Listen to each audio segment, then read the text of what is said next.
समस्तीपुर की, तो भाई जनसुराज और प्रशांत किशोर समस्तीपुर से अकेले नहीं 243 सीट पर चुनाव लड़ रहे हैं।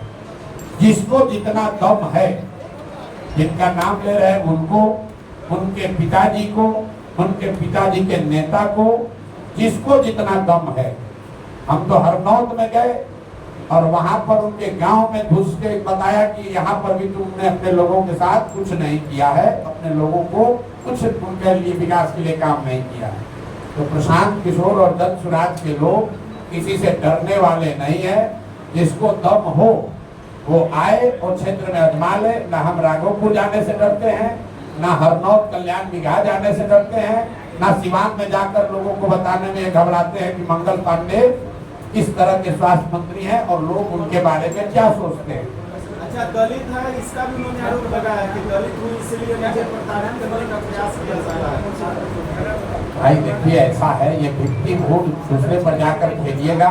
कौन दलित है, कौन कुशवाहा है, कौन यादव है, ये विषय नहीं है। और हमारा उस जिस व्यक्ति का आप नाम ले रहे हैं उससे हमारा कोई लेना देना नहीं है। उनके पिताजी के बारे में हमने बताया कि ये टुटपुंजिया नेता है, कांग्रेस के अध्यक्ष थे बिहार में, और उस पार्टी के पीठ में छुरा घोंप के मंत्री बनने के लिए तब कांग्रेस छोड़कर ये आदमी आकर जदयू में शामिल हुए। जब जदयू में शामिल हुए तब मैं जदयू में मैं ही था, और हम लोग यहाँ आकर दरबार लगाने वाले ये लोग हैं कि प्रशांत जी किसी तरह हमारी मदद कीजिए। आप याद कर लिए जाके रिकॉर्ड, जब कांग्रेस छोड़कर आए थे तब कई महीना मंत्री उंत्री नहीं बने थे, तो रोज आकर ये लोग दरबार लगाते थे। ऐसे लोगों पर बोलने की हमको जरूरत नहीं है। ये वो लोग हैं जो दलित होने के नाम पर का दावा करते हैं। कितने वो दलित हैं ये आपको मालूम है। आप जाकर ये चेक कर लीजिए कि कितने दलित हैं।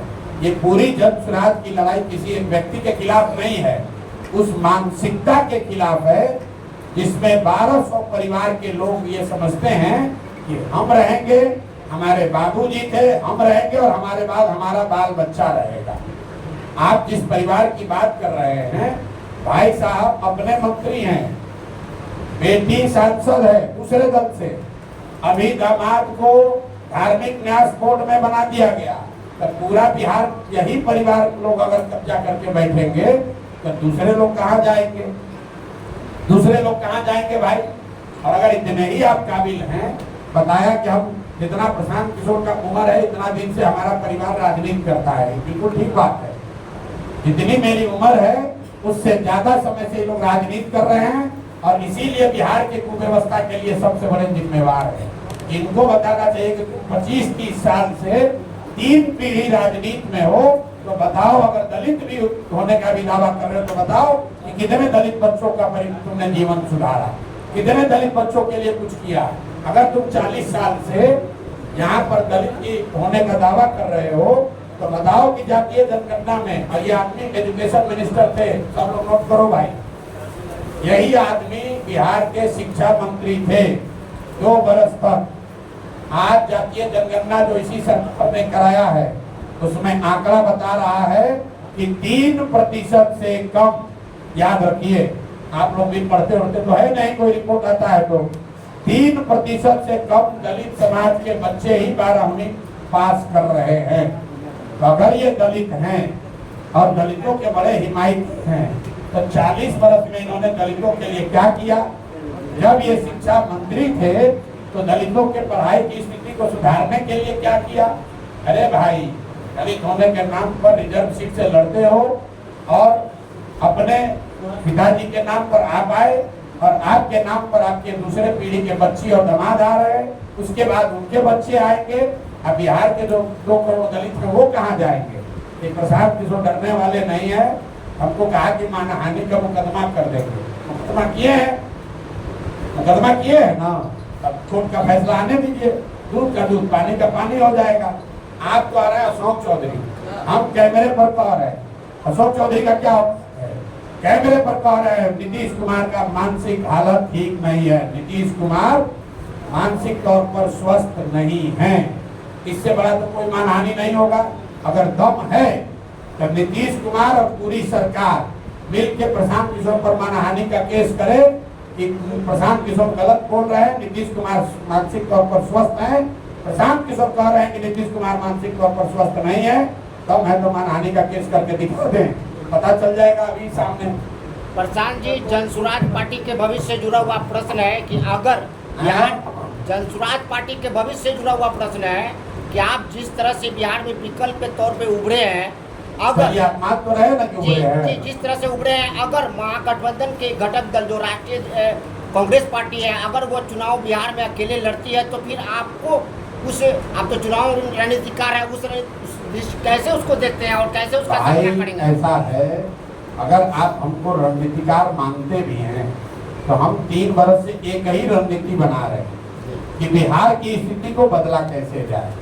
एक ही रणनीति बना रहे हैं कि ये 1200 परिवारों का जो राजनीति पर कब्जा है उसको तोड़ा कैसे जाए। रणनीति ये बना रहे हैं कि बिहार के लोगों में ये विश्वास कैसे पैदा किया जाए कि बिहार की स्थिति को भी बदला जा सकता है।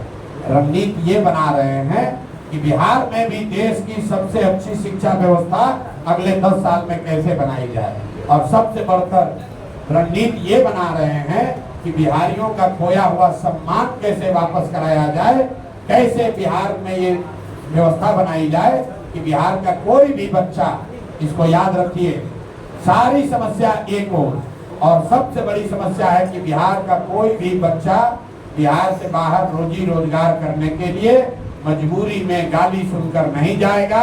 ये व्यवस्था कैसे बने, इसकी रणनीति बना रहे हैं। दूसरा कोई रणनीति नहीं है, दूसरा कोई दिमाग में प्रश्न नहीं है, और इसको किए बगैर मानेंगे नहीं। आप देख लीजिए, जो लोकसभाओं में आ रहे हैं बिहार में, जिस नेता को लगे जो बहुत लोकप्रिय है वो जगह चुन ले, और हम उसके यहाँ आते हैं, बिना सुरक्षा के आते हैं, बिना सिपाही के आएंगे, बिना हवलदार के आएंगे, उसके क्षेत्र में उससे बड़ी संख्या में लोगों को इकट्ठा करके अगर नहीं दिखाया तो आप बता दीजिएगा कि नहीं भाई, जनसुराज की कोई ताकत नहीं है। कांग्रेस अगर अकेले चुनाव लड़ती है तो भाई क्या प्रभाव पड़ेगा? कांग्रेस बिहार में कोई दल नहीं है, पिछलग्गू दल है। कांग्रेस का बिहार में क्या वजूद है?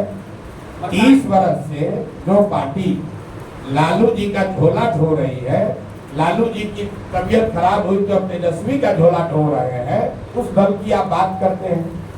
कांग्रेस की बिहार में क्या हैसियत है?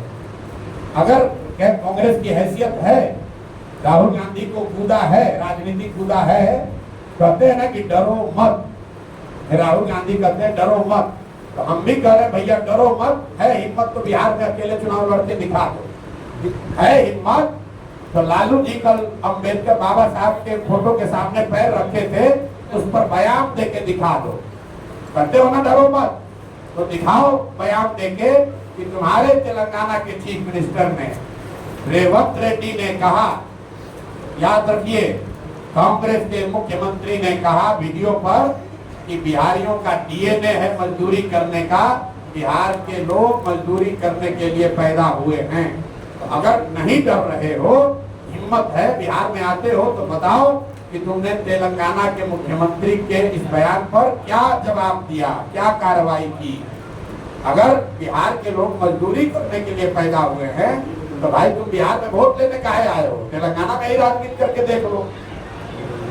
प्रशांत जी, एक सवाल है कि चुनाव का वक्त है आने वाला समय में, दूसरे दल से किसी जो विधायक सांसद बने हुए हैं वो आपके पार्टी में आते हैं तो उनको टिकट मिलेगा आपकी पार्टी से? मेरे भाई, जनसुराज ने पहले तय कर दिया 243 सीट पर लड़ेंगे।